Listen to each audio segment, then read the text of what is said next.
अयम ही परमो लाभो ग्रहेषु ग्रह मेधिना यन्नमर्नीयते आम प्रियया भीरुभामिनी। हरि भामिनी, हरि सुंदरी, अयम ही परमो लाभ।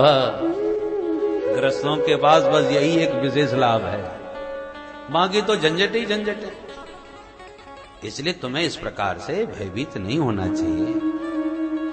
मुखम च प्रेम संरंभ स्फुरिता धर्मीक्षितुम। मैं तो कोप की मुद्रा में तुम्हारा मुख देखना चाहता था, इसलिए छेड़ रहा था। अब रुक्मिणी को पूरा भरोसा हो गया, ये सचमुच हंसी मजाक में कह रहे थे, ये नाराज नहीं है हमसे। तब सावधान हुई रुक्मिणी, अपने आप को संभाला और हाथ जोड़ के बोली, महाराज आप भले ही हमसे मजाक कर रहे हो, कैसे कह रहे थे वो आप जानो, पर मैं विश्वास के साथ कह सकती हूं कि आप जो कह रहे थे वो एकदम अक्षरशः सत्य था। असत्य एक भी वाक्य आपका नहीं था। भगवान बड़ी जोर से ताली बजा के हंसे, वाह देवी जी, पहले हम परिहास कर रहे थे, अब तुम हमसे परिहास करने लगे। क्या कहते हो, हम सब सत्य कह रहे थे, तुम्हें हमारी बातें बिल्कुल सही लगी। रुक्मिणी बोली, बिल्कुल सही। आपके मुंह से भला असत्य हो बोल कैसे सकते हैं? आप सच्चिदानंद हैं, सत्य ही बोलेंगे, असत्य हो ही नहीं सकता। अच्छा, तो भगवान बोले, हम कह रहे थे हमारे अंदर कोई गुण नहीं है, तो तुम्हें लगता है कि हमारे में कोई गुण नहीं? बोले, बिल्कुल सच कहा आपने। प्रभु आपके अंदर कोई गुण नहीं है, इसलिए संत आपको निर्गुण कहते हैं। बोलो राधे राधे राधे राधे। अब जरा रुक्मिणी के शब्दों का चातुर्य देखिए। हर शब्द का अर्थ बदल करके ऐसी प्यारी भगवान की स्तुति गाने लग गई। बोले, प्रभु संसार में 3 गुण जगत प्रसिद्ध हैं, सत्व रज तम। तो कोई रजोगुण में भरा है, कोई तमोगुण से भरा है, कोई सत्व गुण में स्थित है, पर आप तो इन तीनों गुणों से सर्वथा परे त्रिगुणातीत परम पुरुष श्री हरि हो। तो गुणातीत होने के नाते आप सर्वथा निर्गुण हो, इसलिए आपने ये जो कहा मुझ में कोई गुण नहीं, वो बिल्कुल यथार्थ है। भगवान बड़े प्रसन्न हो गए, वाह तुमने तो अर्थ ही बदल दिया हमारी बात का। अच्छा देवी, हम तो ये भी कह रहे थे कि हमारे माता पिता का कोई पता नहीं, तो ये भी तुम्हें सच लगता है? बिल्कुल सच है महाराज। वो कैसे? बोले, प्रभु आपके स्वरूप का निरूपण करते करते अंत में श्रुति भगवती नेति नेति कह के मौन हो जाती है, पर आप जानने में समझने में नहीं आते। तो जब आप ही नहीं समझ में आ रहे तो आपके माँ बाप को कोई क्या समझ लेगा? आप ही जानने में नहीं आ रहे तो आपके माँ बाप को कौन जान पाएगा? और आपका माता पिता कोई होगा तब तो कोई जानेगा। सारे जगत के माता पिता आप ही हो, ये सारा संसार आपसे ही तो पैदा हुआ है।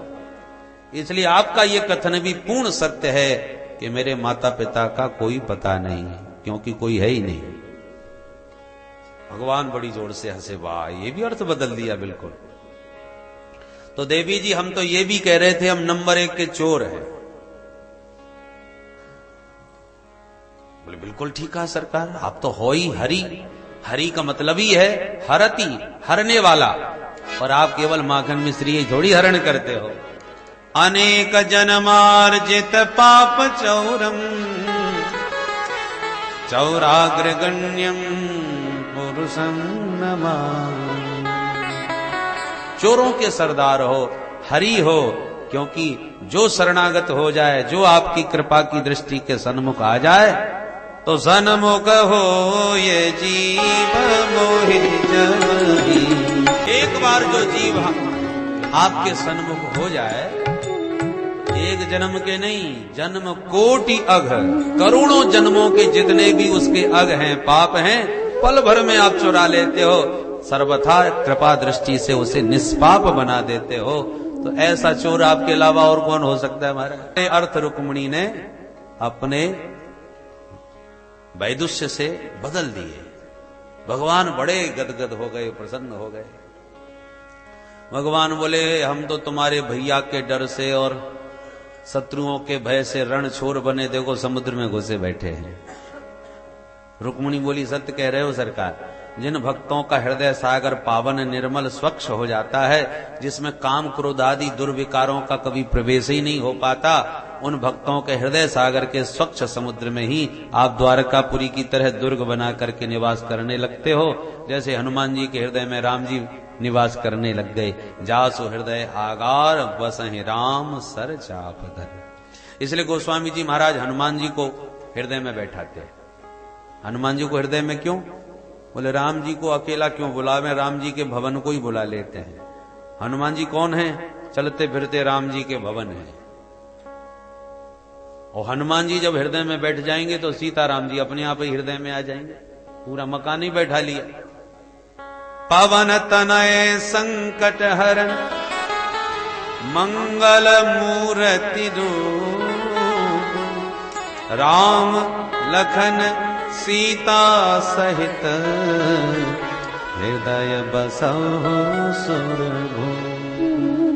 पूरे रामादल के साथ राम जी, जानकी जी, लखनलाल जी सब आपके हृदय में हैं, और आप हमारे हृदय में आ जाओ तो सबके सब हमारे भीतर आ जाएंगे।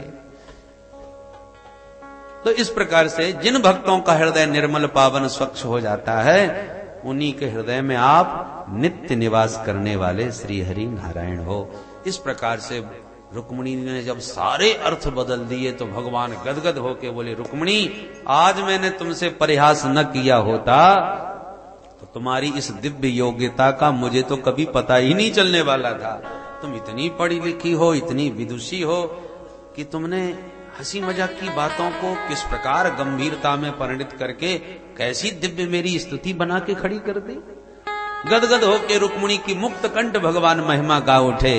सुखदेव जी कहते हैं ऐसी नोकझोंक होनी चाहिए। बोलो राधे राधे।